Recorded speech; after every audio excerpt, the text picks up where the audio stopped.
अति सरोस माते रखनू लखी सुनी सपत प्रभान सियारा सब लोक पति चाहत भौरी भगवान सियारा मंगल भवन अमंगल हारी देवौ सुदशरथ अजर बिहारी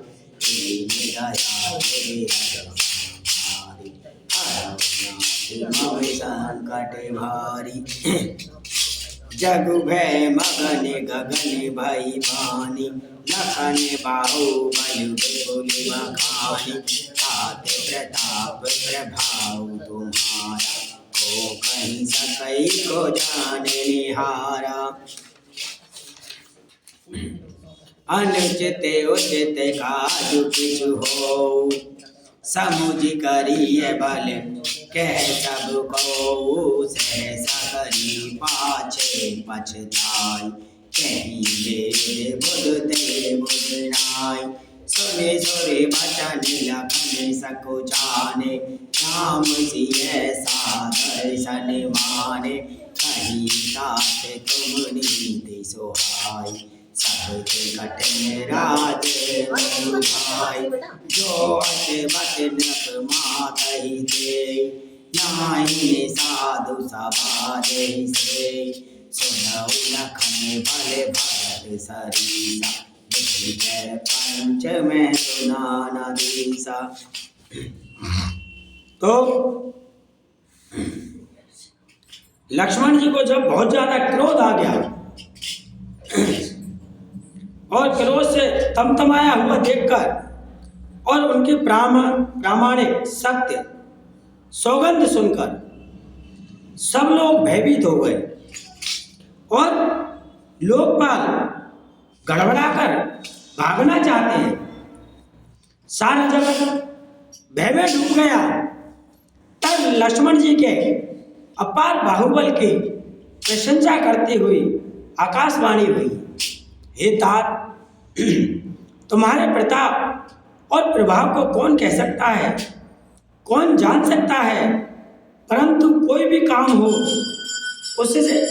उसे अनुचित उचित खूब समझ बूझकर किया जाए तो सब कोई अच्छा कहते हैं।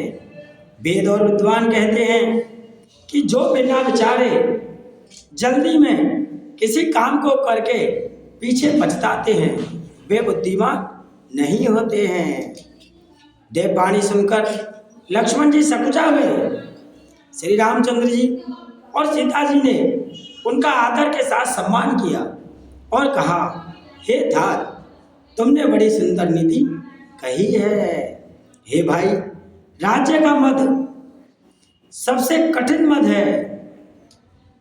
जिन्होंने साधुओं की सभा का सेवन सत्संग नहीं किया वे ही राजा राजमद रूपी मदिरा का आचमन करते ही पीते ही मतवाले हो जाते हैं। किसी को राजपाट मिल गया और स्वयं राम जी कह रहे हैं कि जिन्होंने साधुओं की सभा का सेवन सत्संग नहीं किया वे ही राजा राजमद रूपी, मतलब जो राज्य का मद है, नशा है, ऐसी मदिरा का आचमन करते हैं और पीते ही मतवाले हो जाते हैं। हे लक्ष्मण, सुनो, भरत सरीखा उत्तम पुरुष ब्रह्मा की सृष्टि में ना तो कहीं सुना गया है और ना ही देखा गया है।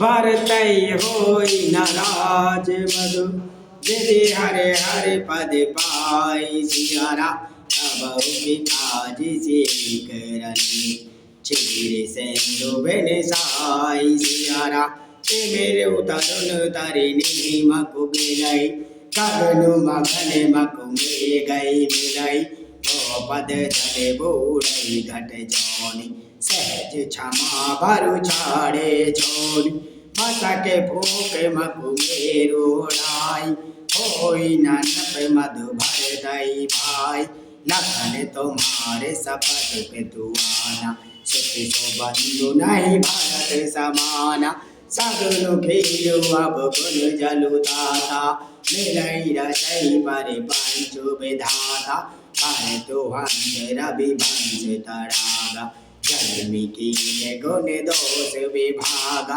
कई गुण प्रेत जियब गुण बारी नित्य जस जगत की नियोजयारी कहते भारत गुण सीलु स्वभाव प्रेम पायो धीमा रघुराव।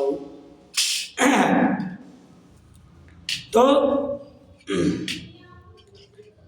राम जी कहते हैं कि लक्ष्मण जी तुमने बड़ी सुंदर नीति कही है। हे भाई, राज्य का मद बहुत कठिन होता है, क्योंकि राज्य का स्वामी बन गए, राजा बन गए तो फिर तो घमंड तो आना ही है, अहंकार तो आना ही है, और राजा को नहीं आएगा तो किसको आएगा भैया। पर उसमें भी किनको आता है? जिन्होंने कभी साधुओं की सत्संगी नहीं की, उनके साथ बैठ के सत्संग नहीं किया, उनकी सभा में नहीं बैठे, वे राजा घमंड में आ जाते हैं और मद में कि अब तो हम ही हैं भैया, अब कोई नहीं है। तो हमें भी ऐसा ही लगता कि राजस्थान में तो यही चल रहा है भैया। और जो और बड़े राजा हैं, नरेंद्र मोदी जी प्रधानमंत्री जी, वे तो प्रभु बिना तो साधुओं के साथ सत्संग किया, सब काम किया, तो राजा हो तो ऐसा हो। और ऐसे का नेक छोटी सी बात कोई ने कही हो तो नहीं पूछी कि क्या हुआ, और उल्टा चोर कोतवाल को डांटे। अरे भाई, हमें कहने की आज़ादी है, तुम सुनो तो सही कि भैया क्या दिक्कत हुई है। और हमने भी राम जी की सौगंध खाई है 23 नवंबर को। अगर हमें तुम गलत साबित कर दो, पूरी राजस्थान सरकार का पूरा सरकारी सिस्टम, क्योंकि निरंजन आर्य जी वगैरह जितने भी, हमने सबको पत्र दिया, डिप्टी सीएम सीएम सबको, पर किसी ने सुनवाई नहीं करी। तो आके हमारी बात सुनो एक बार। अगर हम गलत तो हमें आप गलत साबित कर दो तो हम अपनी गर्दन अपने गुरु भोलेनाथ के चरणों में चढ़ा देंगे। हम अपने इष्ट हनुमान जी और राम जी की सौगंध खा के कहते हैं, और हम सत्य कह रहे हैं बिल्कुल, इसमें कोई दोहराया नहीं है। सत्य जो सत्य है। अब इससे ज़्यादा क्या होगा? तो हमने तो सब कुछ दाव पे लगा दिया, आगे राम जी की इच्छा है। अयोध्या के राज्य की तो बात ही क्या है। ब्रह्मा विष्णु और महादेव का पद पाकर भी भरत को राज्य का मद नहीं होने का है। क्या कभी कांजी की बूंदों से क्षीर समुद्र नष्ट हो सकता है, फट सकता है? अंधकार चाहे तरुण मध्याह्न के सूर्य को निगल जाए, आकाश चाहे बादलों में समाकर मिल जाए, गो के खोर इतने जल में अगस्त जी डूब जाए, और पृथ्वी चाहे अपनी स्वाभाविक क्षमा सहनशीलता को छोड़ दे, मच्छर की फूंक से चाहे सुमेरु उड़ जाए, परंतु हे भाई, भरत को राजमद कभी नहीं हो सकता। हे लक्ष्मण, मैं तुम्हारी शपथ और पिताजी की सौगंध खाकर कहता हूँ, भरत के समान पवित्र और उत्तम भाई संसार में नहीं है। हे तात, गुण रूपी दूध और अवगुण रूपी जल को मिलाकर विधाता इस दृश्य प्रपंच जगत को रचता है, परंतु भरत ने सूर्यवंश रूपी तालाब में हंस रूप जन्म लेकर गुण और दोष का विभाग कर दिया, दोनों को अलग अलग कर दिया है। गुण रूपी दूध को ग्रहण करके और अवगुण रूपी जल को त्याग कर भरत ने अपने यश से जगत में उजाला कर दिया है। भरत जी के गुण, शील और स्वभाव को कहते कहते रघुनाथ जी प्रेम समुद्र में मग्न हो गए। तो लक्ष्मण जी ने कही कि भैया ये तो मद में आ गए। इनके गुस्सा फुस्सा देखे प्रभु ने कही, भरत जी ऐसे नहीं है, उनको राज का मद नहीं है, जैसे कि नरेंद्र मोदी जी को नहीं है। अब बहुत से कह के हमें कोई मतलब नहीं, पर हमारा तो ये कैसा सिस्टम है, सिस्टम कैसा है जहाँ आम आदमी की आवाज़ नहीं सुनी जाती? क्यों नहीं सुनी जाती? लोकतंत्र है, लोगों का राज, लोगों के लिए, लोगों के द्वारा बनाया गया, तो फिर इसमें जनता की आवाज़ क्यों नहीं सुन रहे? और जब तक सुनोगे नहीं तो आप हल क्या करोगे ये बताओ ना।